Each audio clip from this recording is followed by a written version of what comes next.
Hey there and welcome to this video. In this video I will explain DPO, which stands for Direct Preference Optimization. DPO is a popular method for preference tuning, especially for large language models, similar to methods like PPO and GRPO, which the last video I made covered. Similar to this last one, this video will primarily focus on showing you how to derive the final objective of DPO by starting out with a very intuitive idea, instead of just throwing the final objective at you. My aim here is to show you the various steps and thought processes that are needed to derive the objective. And maybe this gives you an idea of how you could have come up with the DPO objective yourself. Also, I recommend you to check out the last video about PPO and GRPO. It is not necessary, but I spent more time explaining some of the more foundational topics in that one. Okay, let's dive into DPO.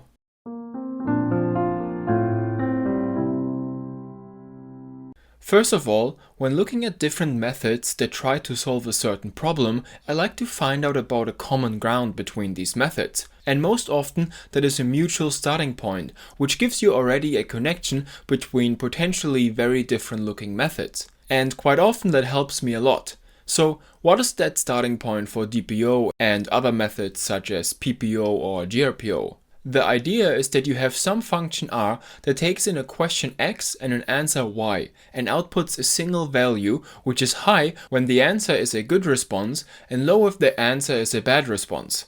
R is called the return function or reward function, and typically this is a parameterized model and is trained in the same way as in PPO or GRPO. You take your pre-trained and instruction fine-tuned language model, get some questions x from a dataset and generate two answers y by the model, and then let people decide which is better.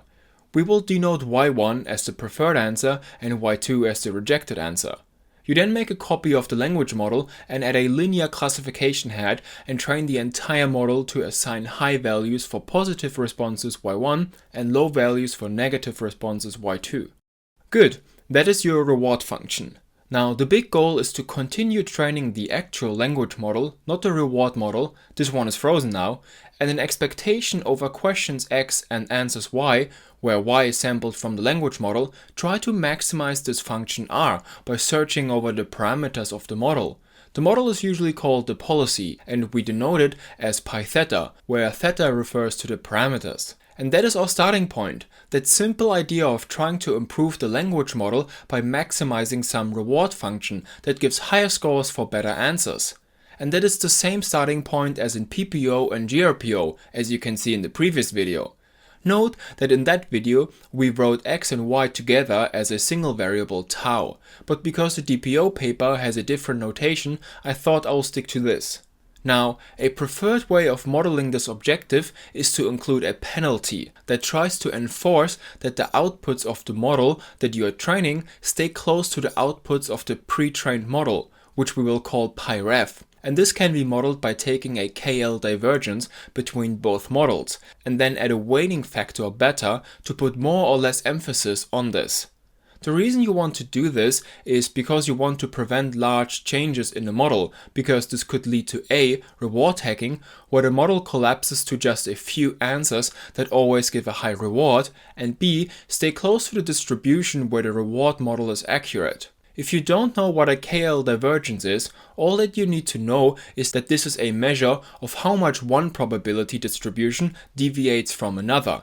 The lower that value, the more similar the two probability distributions are. And we add this with a minus sign here, because we want to maximize the objective, and a big divergence, resulting in a large value, will make this entire term smaller, and hence the model is encouraged to keep this term small, keeping the two models close to each other. Now if you use the KL penalty or not, you could ask, why don't we just try to optimize this objective as it is? And the problem is simple. We can't backpropagate through this.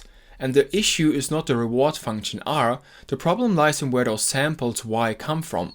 They are samples from a model, and that sampling is not differentiable. Specifically with LLMs, we're in the discrete domain of tokens, and to get a token, we sample from a categorical distribution. And this is the core issue. We can't backpropagate through a categorical distribution, because this is a random process and the gradients will be zero almost everywhere. But we can solve this problem. And this is the turning point where DPO takes a different route than PPO and GRPO. And the DPO solution will come with a huge benefit compared to PPO and GRPO, as you will see later. In the PPO paper, the authors start rewriting the objective now.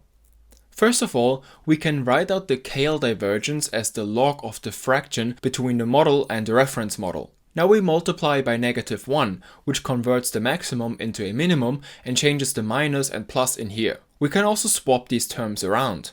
And now we will multiply by 1 divided by beta, which gives this. And now we want to bring this term into the logarithm, which we can do by adding a log and exponent around it, which is still the same as log and exponential given identity. And because of the minus here, this turns into a division if we move this into one logarithm. Now, do you see anything? This looks almost like a KL divergence itself. We have a log and we have a probability distribution up here, and well, down here not quite. This is one, but we have this additional weighting factor, and because of that weighting factor, this doesn't sum to 1. But still, look at the entire objective and keep in mind that we want to minimize this. And ignoring for a second that this is not a proper KL divergence, a KL divergence is minimized if the two probability distributions are equal, because then the fraction becomes 1 and the log makes this 0. So our model would need to become the same as this here. We will take a closer look at this in a second. So then researchers wanted to convert this into a proper KL divergence by turning the bottom into an actual probability distribution. And if you want some distribution to sum to 1, then you just normalize it by the sum of all of its outputs. And the normalization we add looks like this. So the bottom term turns into this here. And the authors called it z of x. However, while this properly normalizes the bottom term, making it a proper probability distribution, we can't just add things to the objective. It would make it a totally different objective that likely doesn't have the same minimas anymore. But what we can do is to multiply by z and divide by z, because this is just the same as multiplying by 1. And we can always multiply by 1. While this still doesn't give us a probability distribution, we now have the freedom to do some reformulations. We can pull out the times z of x by applying the log rules and add it as a separate term, basically using the reverse of the log rule that allowed us to pull in the reward function earlier. And the cool thing is now that the last term is a constant when we optimize with respect to theta, because it doesn't involve the model we're optimizing, only the reference model, so we can ignore it. And now we have a proper KL divergence, where both top and bottom fulfill the two properties of a probability function. Every value is greater than 0 and it sums to 1. And that is a good point to try to see what we actually want to optimize. As said before, theoretically speaking, we want our model to become the same as this entire term down here. If we could achieve this, we would have minimized the objective, and our model is now outputting responses according to the reward function that we used. Because see that high reward responses must be more likely now than what the reference model, so our starting point, outputted before, because the reward function makes this term bigger. Without taking a normalization into account, imagine before a certain response had a probability of 0.1 and the reward function gives us a reward of 2. Then the optimal model would have to output 0.2 for this response. This clearly shows that the optimal model would predict responses that would receive a high reward and not predict responses that receive a low reward, as these have to become less likely. And since this here is the goal that we would want to converge to, we can denote this as the optimal policy pi star. And then the objective looks like this, which we can also write with KL divergence notation. Now let me tell you that this is not a new finding so far and was already shown in previous papers. And unfortunately, it is also not a super useful thing to have, honestly. If you have seen some of my previous videos or have a good amount of experience in ML, you can probably already tell that this normalizing constant is not computable, because it just involves too big of a space to take a sum over. Because this implies that you take a huge sum over all possible responses y for all questions x that you have in your dataset, and this is just not feasible to compute. So is this useless then, and what does this have to do with DPO? Well, this is where the authors of DPO start their contribution from.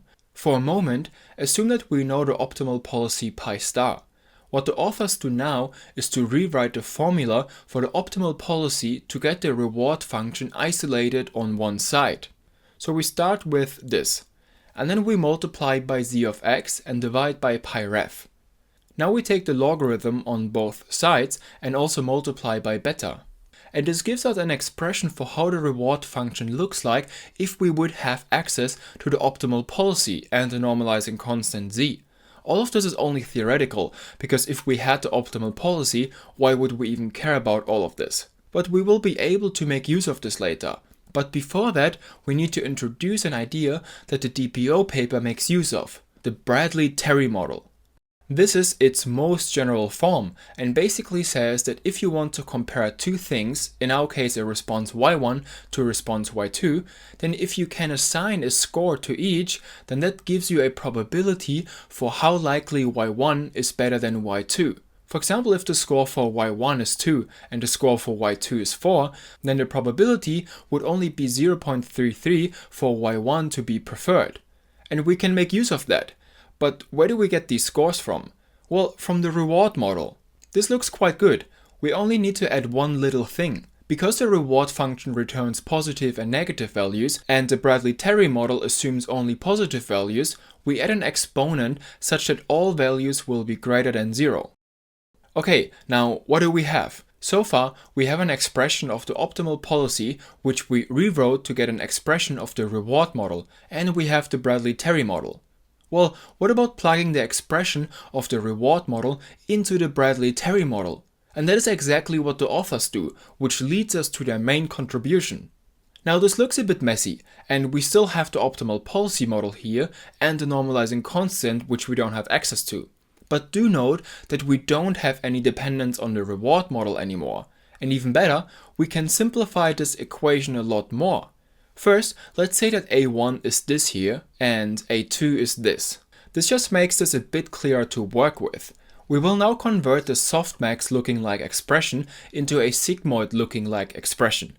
First, we can rewrite the denominator as this here. Pause the video and refactor this back out if you want to see that this is actually equivalent. And now these two here cancel out, which almost turns this into a sigmoid function. Now let's see what A2 minus A1 turns out to be. Remember the definition for both A2 and A1. If we plug this in, we get this. Now we can remove the brackets and swap the signs in front of these two terms because of the minus here. And now see this. We have a positive term of the normalizing constant and a negative one. So this cancels out. And this is pretty huge because we had no chance to actually compute this. And now we can plug in this expression for A2 minus A1 into the Bradley-Terry model and voila. Now we can make this even more compact by writing it with a sigmoid function, and the only thing our current formula is missing is the minus in the exponent, which if we add that, simply swaps around these two terms here and gives us something that looks super close to the DPO objective. Now you may ask, how is this our objective? What do we want to do with this formula? It is just a rewritten Bradley-Terry model that depends on the optimal policy and the reference policy. Well, the idea is that we can achieve our goal of getting better responses from our model, which are like the ones we have for y1, by trying to maximize this expression here. For that, we swap out the optimal policy with the policy that we're optimizing, which we want to become the optimal policy. But you may ask, why do we want to maximize this? Because see that this quantity here is equal to this here obviously, which gives you the probability that y1 is preferred over y2. And we want to maximize that, because we already know that y1 is preferred over y2, because this comes from the training data where people were asked to rate the two responses. And how do we maximize this? By changing the model pi theta via backpropagation. And you can see that what has to happen for this to be maximized is that this term here has to increase and this term here has to decrease. Why? Just try to plug in some arbitrary values. If this here is 3 and this here is 2, then the difference is 1. And if we plug this into the sigmoid function, this gives us 0.73 or a 73 probability. Now if we increase this value to 4 and decrease this to 1 and plug this into the sigmoid function, then we get 0.95 or a 95% probability. And see that the only notch that we have in each of these terms is the model pi theta. The rest is fixed. Now that means this has to increase and this has to decrease. which means the probability of y1 has to increase under our model and the probability of y2 has to decrease under our model. So the probability of the preferred response has to increase and the probability of the rejected answer has to decrease. And this is exactly what we want, because we want the model to output responses that are similar to the distribution of y1 responses. Take a moment to review this yourself, because understanding this is really crucial and the core takeaway from this entire objective. Perfect. And now we can also write this as a normal objective with an expectation over the dataset, and also add a minus in front because we usually want to minimize an objective instead of maximizing it, and we also add a log which makes the optimization smoother because it prevents numerical underflow and turns products into sums, which helps when calculating the gradients. And by adding the minus and the log, this becomes a negative log likelihood loss. And that is the final DPO objective. How cool is that? Derived from scratch. And the best part, there's no reward function in here, which means that we don't need to train one. This objective optimizes an implicit reward function given by the positive and negative responses from our dataset. Implicit because you can imagine there's some reward function that could model this dataset. So the only thing you need for the training is the current model and the reference model. I'm personally really in love with the method from a theoretical point of view, and the paper also does a lot more investigations into the objective, which I recommend you take a look at if you're interested.